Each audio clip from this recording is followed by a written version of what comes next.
We have the 7-3 Baltimore Ravens taking on the 6-5 Cleveland Browns. The Ravens are a 3.5-point favorite. This game is going to be played on Sunday Night Football, 8:20 p.m. Eastern Time kickoff on NBC. Last week, the Baltimore Ravens defeated the Chicago Bears 16-13, led by quarterback Tyler Huntley. Lamar Jackson was out of that game with an illness. He is expected to play in this matchup, and the Browns were barely able to escape with a win against the Detroit Lions. Now, my biggest question that I have for the Cleveland Browns and for the remainder of the season is just going to be, how effective is Baker Mayfield going to be? Because right now he's banged up, and we obviously can tell he's been battling all kinds of injuries all this year, and he's definitely not healthy. And there have been a lot of people who have been taking shots at Baker Mayfield, saying that he's not good, saying that he's overrated, he doesn't deserve to get paid. And I'm not going to say that he's overrated. I definitely feel like a lot of people view Baker Mayfield properly. I definitely feel like Baker Mayfield is a average to above average quarterback at times. If you give him a good team around him and a solid roster and a good coaching staff, he can win you a lot of games and have a lot of success. But he's not somebody who's built to win with a roster that lacks in certain areas. He's not a quarterback that can kind of hide your weaknesses per se. So my biggest question for Cleveland that I have, and hopefully one of you Browns fans can give me a logical answer to this, but if Baker Mayfield is injured and him being injured is obviously affecting his play, why is he still starting? Why hasn't Cleveland just decided to say, you know what, Baker, we're going to sit you for a couple of games, we're going to start Case Keenum, and we're going to allow you to heal up? Now, I saw a Browns fan say that if Baker can play, he needs to play because he gives the Browns a better chance to win compared to Case Keenum. I disagree with that. I can understand if this was Russell Wilson or if this was Patrick Mahomes or Aaron Rodgers, because even an injured Russell Wilson or 70% healthy Aaron Rodgers is good enough to start on the majority of teams in the NFL. And even a 70% Aaron Rodgers or 70% Russell Wilson is good enough to win you games. But when you look at Baker Mayfield, he's not in that kind of tier. He's not on that kind of level. So I feel like an injured Baker Mayfield doesn't really give you all that big of an advantage. I don't really think an injured Baker Mayfield gives you advantage at all. As a matter of fact, I think that Baker Mayfield playing injured actually puts the Browns offense at a disadvantage, because the drop off from Baker Mayfield and Case Keenum, the gap between these two quarterbacks isn't all that large as you may think. Even though Baker Mayfield is better, I wouldn't think that is by a pretty big margin like a lot of people may think. So the Browns can win with Case Keenum at QB, and they have won with Case Keenum at QB. Remember, they defeated the Denver Broncos on Thursday Night Football not too long ago without Baker Mayfield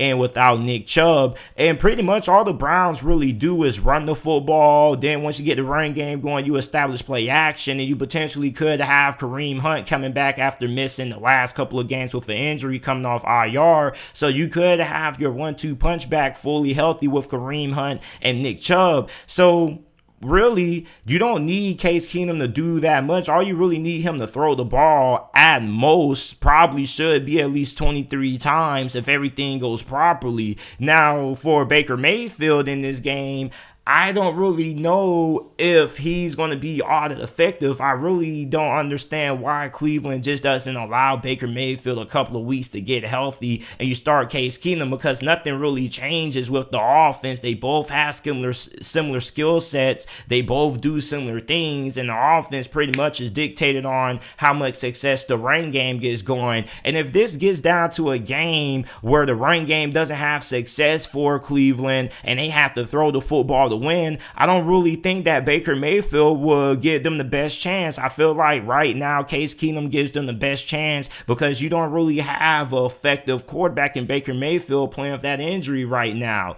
So for the Ravens, their defense has given up a lot of big plays. Now, they don't have a bad defense of any stretch of imagination. Their defense is still pretty solid, but this is a defense that definitely has given up some marquee plays during the course of this season. Last week, they gave up several big plays. You had that 60-yard touchdown by Darnell Mooney off the screen. You had that 49-yard touchdown to Marquise Godwin. They also allow 6.2 yards per play, which is 31st in the NFL. So this Ravens offense definitely is susceptible to big plays, and you kind of gotta, wonder how many big plays are you going to allow in this game, because this is a Browns team that likes to run the football a lot, and they also like to beat you downfield using the play action pass game. So if that run game is able to get going for Cleveland, maybe there's a chance that Case Keenum or Baker Mayfield can have success throwing the ball downfield. The Cleveland Browns have the second best rushing attack in the league. They're averaging 156.8 rushing yards per game. And the Baltimore Ravens, surprise, surprise, have the second best run defense in the NFL. They only allow 88.2 rushing yards per game. So for Cleveland, we know that the success of this offense is dictated by how much success they have in the run game. And if Baker Mayfield has to throw the ball more than 25 times in this game, that's going to put Cleveland at a disadvantage in that game. And I just don't know just how effective Baker Mayfield is going to be. Now, another intriguing matchup that you got to look at on, when we flip sides, we look at the Ravens offense versus the Browns defense. The Browns have one of the most, if not the most talented secondary in all the NFL. You got Greg Newsome, you got Denzel Ward, you got John Johnson, you got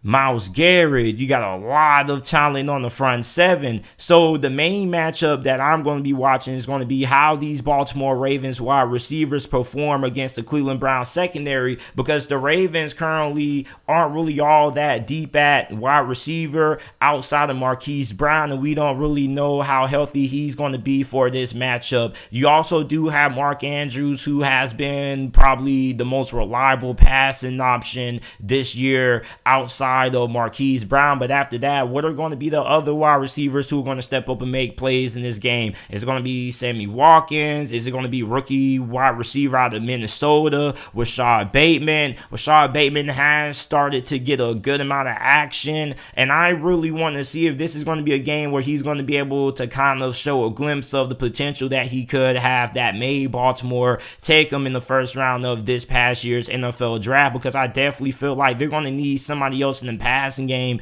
to step up, because we don't really know how healthy. We don't even know if Marquise Brown is even going to suit up and play in this game at all. So I want to see a little bit of flashes out of Rashad Bateman. Now, he doesn't have to have a Jamar Chase or Devontae Smith kind of game, but you would like to see him kind of have an effect when it comes to deciding the outcome of this matchup. So the team I'm going to take to win this game, I'm going with the Baltimore Ravens. The reason why I'm taking the Baltimore Ravens to win is because I think that there is a good possibility that the Ravens are going to have success stopping the run game of the Cleveland Browns. And if you can keep Cleveland to slightly over 100 yards and you can keep them from having 120 rushing yards or less, I think that would be a pretty good day, considering that the Browns are running for 150 per game. So if you can keep them around that 110, 105 rushing yard range, I think that'd be a pretty good day. And on top of that, I just don't trust Baker Mayfield in that game, not because I don't think he's a good quarterback. I just think right now, with the injury that he's currently dealing with right now, all of the injuries that he's currently dealing with right now, yeah, you can give him a lot of praise because he's hella tough, but I definitely feel like, he's not going to be all that great against this Ravens defense because of those injuries holding him back. So that's why I got to side with Baltimore to win this game. I think the Ravens are going to win this game 27-17 is going to be my final score prediction in this game. So I'm taking the Ravens to win outright, and I'm going to take them to cover as well.